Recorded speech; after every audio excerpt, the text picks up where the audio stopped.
কসম সম্পর্কে আমরা একটু জানবো।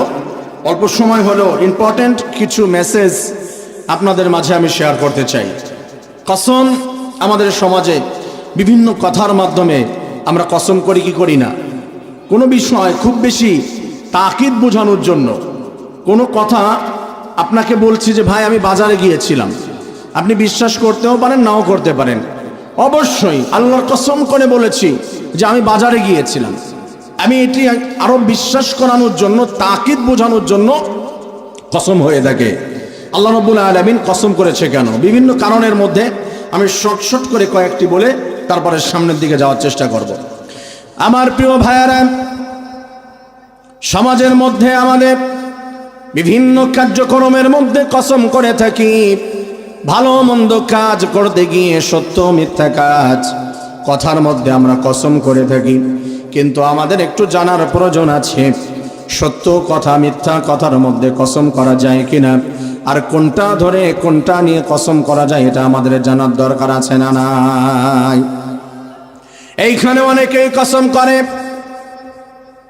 বলে ভাই আপনার কথা বিশ্বাস করলাম না, গলার নিচে হাত নিয়ে কণ্ঠনালীর কাছে বলে প্লিজ ট্রাস্ট মি, আমাকে বিশ্বাস করুন আমি এই কথা বলিনি, এই কাজ করিনি।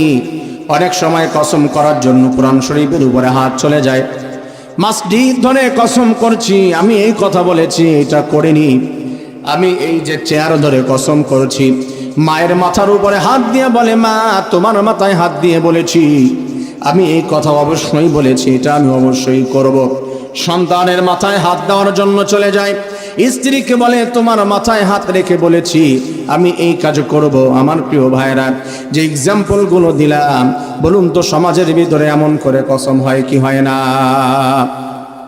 হাজার হাজার জায়গায় কসম হয়ে যায়, কিন্তু আসলে আমাদের জানতে হবে সন্তানের মাথায় হাত দিয়ে, স্ত্রীর মাথায় হাত দিয়ে, মায়ের মাথায় হাত দিয়ে, নিজের মাথায় হাত দিয়ে মাসজিদ ধরে কোরআন ধরে কসম করা যায় কিনা। আজ যদি আপনারা জানেন অবাক হয়ে যাবেন, অনেকেই জানেন আবার অনেকে জানে না।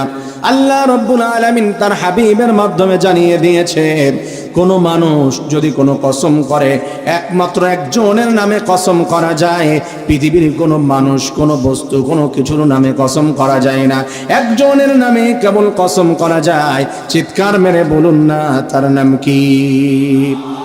বলা যাবে না আমি মাসজিদ ধরে কসম করছি, মরা খাটের উপরে বসে কসম করছি, সন্তানের মাথায় হাত দিয়ে কসম করলাম, এইটা ধরে ওইটা ধরে আমার পীর বাবার নামে কসম করলাম, কাবার নামে কসম করলাম, আমি আমার মায়ের নামে কসম করলাম, কিছুই বলা যাবে না।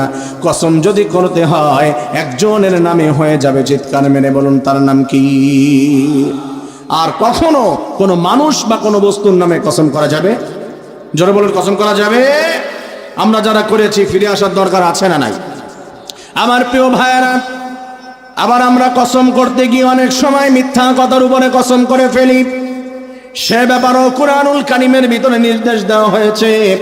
আপনি কসম করে ফেললেন জীবনে কোনোদিন যদি বাবার বেটা হয়ে থাকি শ্বশুর বাড়ি আরো কোনোদিন যাব না। গরমের সময় আপনাকে জ্যৈষ্ঠ মাসের সময় কাঁঠাল খাওয়ার জন্য আমের জন্য আপনাকে দাওয়াত দিল না কেন? শালার বিয়েতে আপনাকে আগে বলল না কেন? তার জন্য যদি কোনোদিন সন্তান বৈধ হয়ে থাকি আর কোনোদিন বউকে বলে তোর বাবার বাড়ি যাব না, আছে না নাই? মাকে কসম করে বলে মা আমি কোনোদিন আর বাসার ভিতরে ফিরে আসবো না, আল্লাহর কসম করে বলছি, শপথ করে বলছি এই কাজ আর কোনোদিন করব না। আমার প্রিয় ভাইয়েরা, এভাবে আমাদের সমাজে অনেক কসম হয়ে যায়, অনেক অঙ্গীকার হয়ে যায়। যে বিষয়টি আল্লাহ হালাল করেছে সেটা হারাম করে ফেলে, যেটা আবার আল্লাহ হারাম করেছে সেটা হালাল করে ফেলে। সমাজের ভিতরে এমন অনেক কার্যক্রম আছে না নাই? অনেক রয়েছে। যদি আমি বলতে যাই এক্সাম্পল দিয়ে হাজার হাজার উদাহরণ দেওয়া যাবে। যে দাওয়াত দেয় নাই আগে, শালাকে বিবাহ দেবে মেয়ে দেখতে, তাকে আগে বলে নাই আমি ওই বিবাহতে যাব না, আমাকে বললো না কেন আগে? কথা বলেন আছে না নাই? শ্বশুর বাড়ির সাথে জ্ঞানজাম বেঁধেছে, স্ত্রীকে এমন ভাবে বলেছে যদি আমি বৈধ বাবার সন্তান হয়ে থাকি আমি কোনোদিন তোর বাড়ি যাব না। কথা বলে না? প্রিয় ভাইয়েরা, এ বিষয়ে আমাদের খুবই সেন্সিটিভ। আমরা অনেক সময় কসম করে বলে ফেলি এই কথাগুলো। দেখেন রাসূল করিম সাল্লাল্লাহু আলাইহি ওয়াসাল্লাম তার জীবনী থেকে যদি জানি, রাসূল করিম সাল্লাল্লাহু আলাইহি ওয়াসাল্লামও এমন একটি কাজ একবার করে ফেলেছিল। রাসূলুল্লাহ সাল্লাল্লাহু আলাইহি ওয়াসাল্লাম ঘরের ভিতরে গেল, তার স্ত্রীরা তার নামে ষড়যন্ত্র করল। আল্লাহর রাসূল আসরের সালাত আদায়ের পরে তার এক স্ত্রীর ঘরের মধ্যে যেতেন এবং সেইখানে যাওয়ার পরে তাকে মধুর শরবত খাইয়ে দেওয়া হতো। রাসূলের জন্য মধুর শরবত রেখে দিত। অন্য স্ত্রীদের এটা দেখে পছন্দ হয় নাই, তারা বলেছে আমাদের কাছে আসে না, ওই স্ত্রীর কাছে যায় কেন? ষড়যন্ত্র করল। সেই ষড়যন্ত্রের মধ্যে হযরতে আয়েশা রাদিয়াল্লাহু